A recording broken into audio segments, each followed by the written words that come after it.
Well, we got the Girl Meets Texas first parter, and it wasn't the drama I was expecting, but hey, not bad. Not bad at all.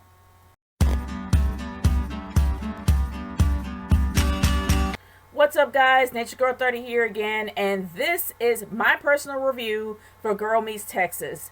There's actually three parts to this episode. Part one was shown on Friday night, part two is going to be shown on Saturday night, and part three is going to be shown on Sunday night. I just watched part one. Part two is actually going to be coming up tonight, so I might have a few thoughts on that. There was a few things that was still stuck in my head after this show ended, and of course I got to get it out, and this is the best way how. Well, at least in my mind. But anyway, guys, I will say this is a lot better than the last episode. It really is. It's a little bit more. I can't really say it's a little bit more realistic because it feels like it's being a bit forced. But maybe I just saw part one, so I can't necessarily make that judgment call yet because I haven't seen part two and three. But part one wasn't a bad starting, but it's something that seems a bit off. Seeing how overprotective her dad really was and how her dad's okay with her going all the way from New York to Texas with Lucas and with Zay and with Farkle is kind of weird. I don't know. The fact is, oh yeah, we just let you go on down to Austin, Texas for a few days, and then you come back. It's kind of weird because in the first season you would actually see, but I guess I can understand how the first season was actually starting off. How it pretty much was more like Corey coming to grips that he was a dad and a teacher, but now he's kind of defined more as a teacher, but he's a little bit more hands off as a parent. And I honestly thought that he would flip out seeing that she's going to be traveling with three guys. Even though it's Zay, Farkle, and Lucas, any dad would freak out. But seeing how she was able to go all the way to Austin, Texas without any problems, Maya, on the other hand, you rarely see her mom. Her mom is always gone or working or something. So you can kind of understand what that with Maya. But with Riley, that was just one thing that kind of got me off when I first watched this episode. This kind of stuck in my brain. Like, he let his daughter go pretty much to the middle of the country just to support Lucas. Weird. But anyway, as for the episode itself, the way it actually did open up, you didn't really expect the direction it was going to go. I mean, you thought it was going to pretty much be about Lucas and Riley, because we know that Lucas and Riley have been struggling with their feelings as of late, especially with Riley. She doesn't know if she's not sure if whether or not she is in love with Lucas or that she loves Lucas like a brother. But this kind of comes to a head, and the conclusion is already there in Riley's mind, but not so much Lucas's. And you can see Lucas is going back and forth between Maya and Riley, and it's shown in previous episodes. There are times he actually just gravitates a little bit more towards Maya, but then in other aspects he gravitates a little bit more towards Riley. So he is more torn than she is. But because she actually has a definite idea on how she feels, while it seems like Lucas doesn't really have a handle on it yet. And you didn't really think it was going to go the direction it did when it got turned off from Riley to Maya. Now, that's something I didn't really expect, but we kind of already knew. For those that have actually been through this phase, when they had a bully, like girls or guys, when they have either a girl or a guy bullying them through school, we all know there has to be some kind of an interest there. Whether or not it's a crush and that individual doesn't know how to get the words out, or something else, you actually do see it that way. And maybe I gave a little bit away for those that haven't really seen the episode, but honestly, you can kind of expect that.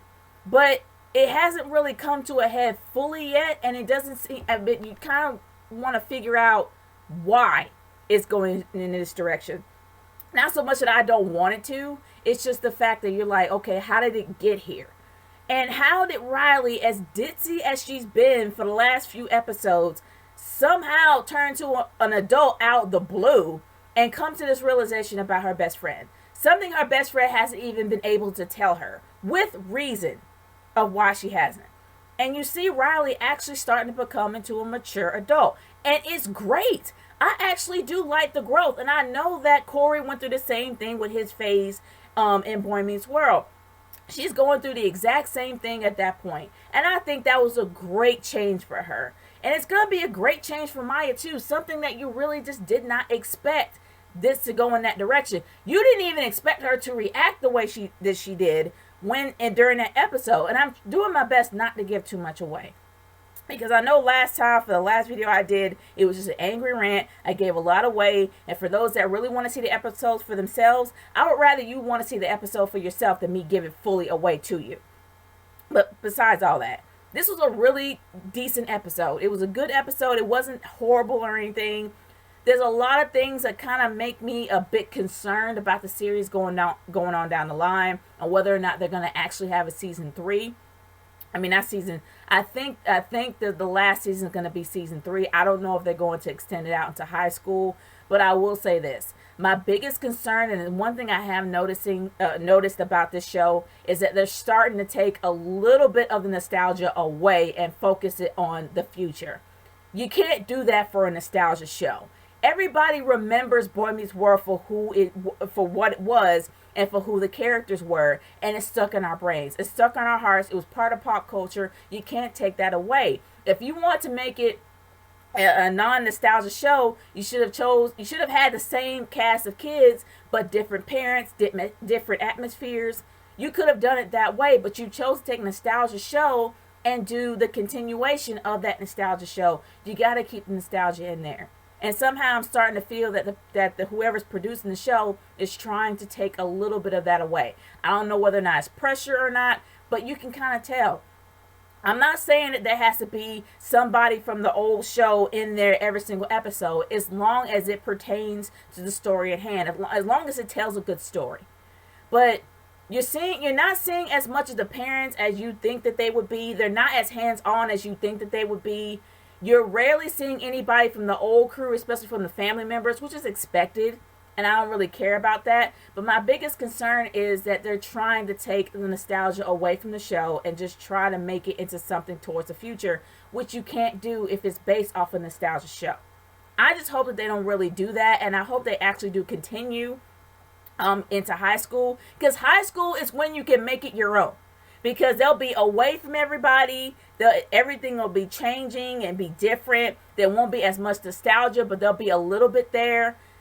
And that you can do that then. But I'm hoping they won't take everything completely out. But this is just part 1. Part 2 hasn't even come up yet. It's actually going to be showing tonight. And I'm actually looking forward to seeing it. But honestly, guys, as my overall thoughts, is that this was not a bad episode. It actually shows a lot of growth coming out of Riley, which is something I love. I don't want Riley to stay a ditz forever. And it actually shows some emotion coming out of Maya. Something you really wouldn't see. Somebody as hard as she is, as tough as she is, as cold as she can be. You can tell why she's that way. And it explains a little bit later on down the line why she's that way. And that Riley isn't as naive as people think she is. She actually is pretty smart. As for Lucas, there really wasn't a lot of discovery with him. But I will say on the second episode, it's going to be a lot of discovery with Farkle. But as for Zay, I don't know where Zay's place is. I really don't. And I don't think he's going to have a place down the line in that school. I wouldn't be surprised if he actually does leave the series after the whole Texas thing. I wouldn't be surprised if he actually goes back, because he doesn't really have any relevancy in the series. I wish he would, and I don't want him to be like the token black character, but that's how he's starting to portray. There's really nothing for Zay in this series at all, and that's the one thing that makes me sad. Because when you actually develop a character, you want a character that you can relate with. Not a lot of people, I don't think, in my opinion, I don't think a lot of people can relate to Zay, and I don't think a lot of people can like Zay, because Zay doesn't seem like he likes Lucas's friends. I think he just wants Lucas for himself. There's only a handful of times that he has some redeeming qualities, but he doesn't have as much.